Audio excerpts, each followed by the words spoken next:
Okay, so we're starting to close read. We've read through the first paragraph, and we've sort of summarized it for ourselves. The next step we're going to take is we're going to look at every word in that first paragraph that we're not familiar with or that we think is important. So not all of the things, like if you go through the chapter and you look at the vocabulary words, the bold heading words, those might not be the only words in the chapter you don't know. So how many of you know what arbitrarily means? Nope. Right. So that's a word that you would want to write down, because to understand what that paragraph is saying, you need to understand the word arbitrarily. So I'm going to read this one more time. This is page 379 in your modern biology book. Properties of populations. A population is a group of organisms that belong to the same species and live in a particular place at the same time. So is there anything in that first sentence that you feel like is either a vocabulary word very important or that you're not familiar with? I would say, and you all know what an organism is. Okay. Any living thing. Species. Do you all know what a species is? Is that something that's important enough to make a note about? Okay. Let's write that down. And I'm going to head this important It's just a list. words. Yeah, this is a list right now. This is just a list right now.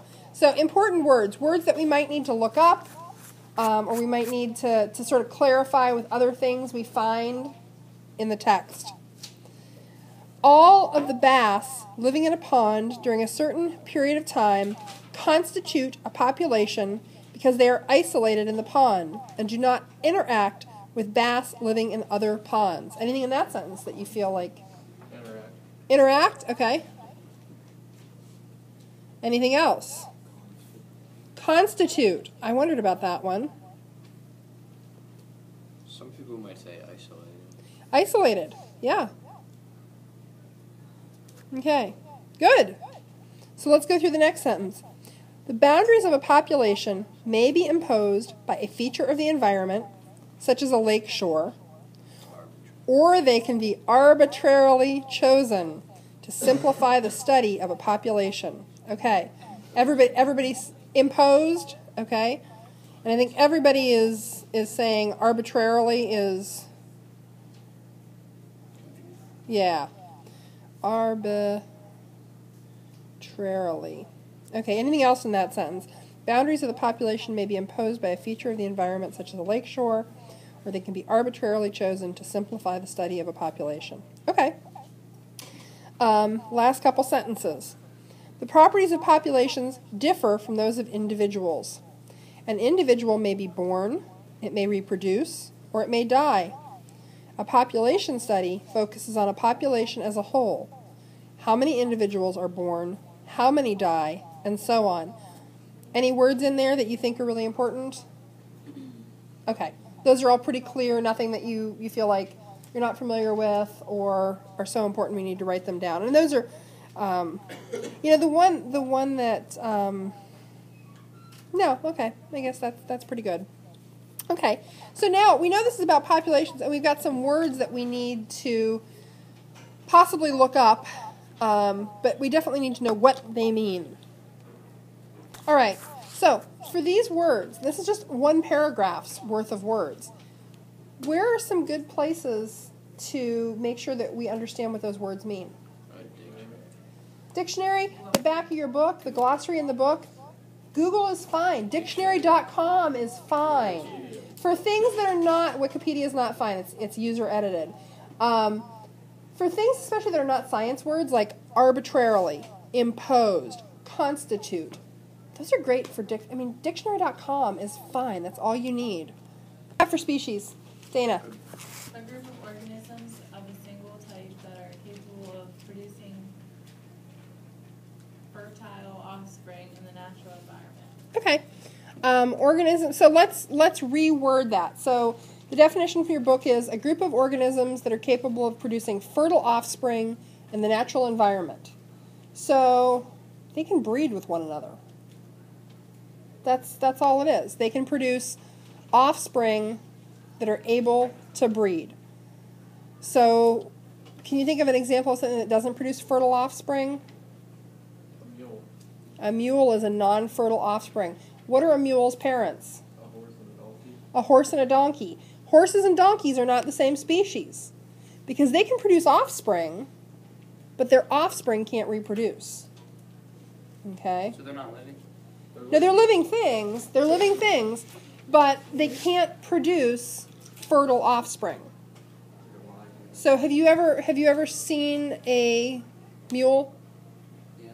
Okay. Well, not everybody has. I hadn't seen a mule until I was older than probably a lot of you when you saw your first mule.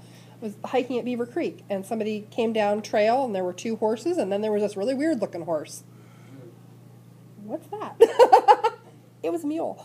So, they have some characteristics of horses, some characteristics of donkeys. Typically horse size, donkey stamina, and a little bit more of a donkey coat. They're not fertile, though, so horses and donkeys aren't the same species. But, okay, so organisms that can interbreed and offspring are fertile. Whoops. Okay, interact. Is that a word that's a science word, or is that just sort of a general vocabulary word? General. That's general vocabulary. So let's go ahead and we'll just go to dictionary.com. Okay, so to have any kind of activity together is to interact. Okay, constitute is the next one. And that's a dictionary.com kind of thing. That's not a science word, but it's more challenging vocabulary. Okay, so constitute. I said this class is constituted of primarily sophomores, and a few of you immediately went, oh, okay, it's made up of. So let's look at the sentence where this appears. All of the bass living in the pond during a certain period of time constitute a population. Could you substitute make up for that? All of the bass living in a pond during a certain period of time make up a population because. Yeah. It sounded Yeah, I mean, it sounds, well, it doesn't sound as, I'll say, fancy. Yeah. It's simpler vocabulary. Science textbooks are not written in simplified vocabulary.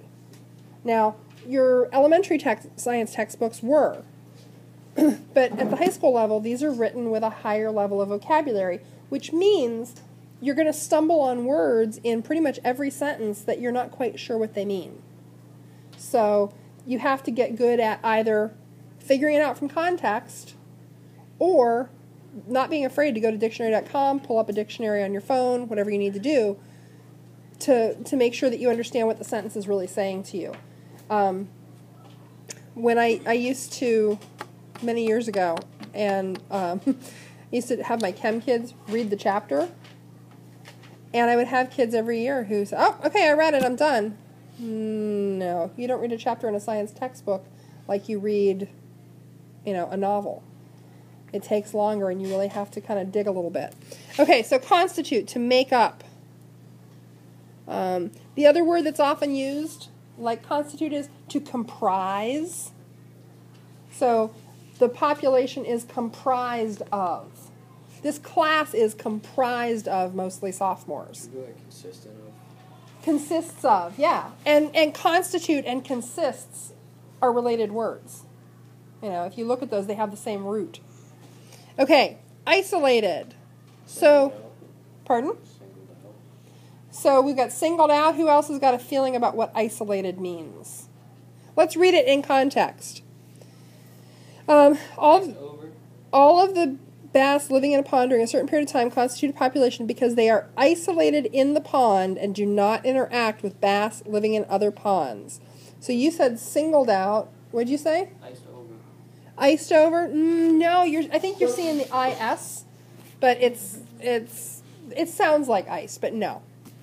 However, if they were iced over, they would be isolated. Alone, like by yourself. By yourself? Okay.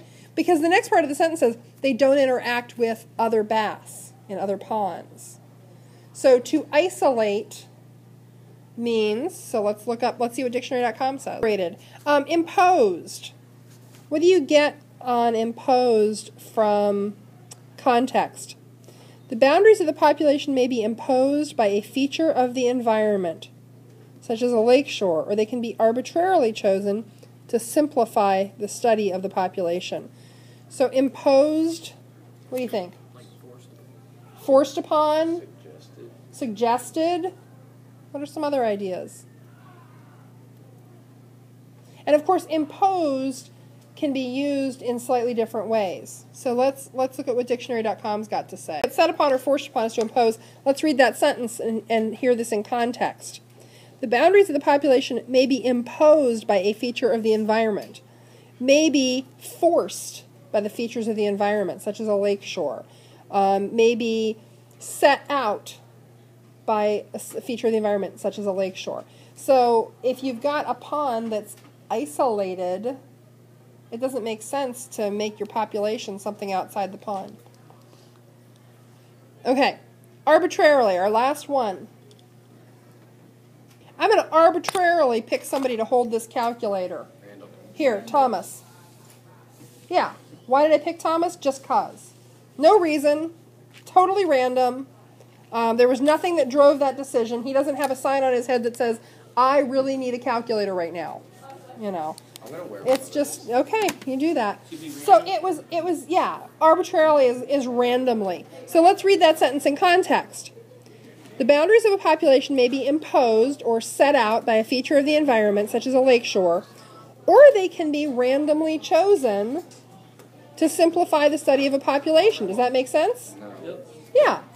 So let's say we wanted to do a study of white-tailed deer in Columbiana County. I think some of you would volunteer for sampling duty. Going to go out and sample whitetails? A few of you, I think.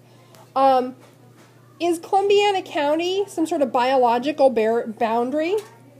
Like, is there any biological feature that that says? So, like, let's imagine we go over to the PA state line. We go to Negley. We go up Darlington Road. We drive east to where the road changes and State Line Road is there.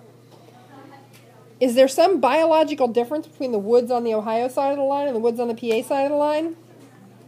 No.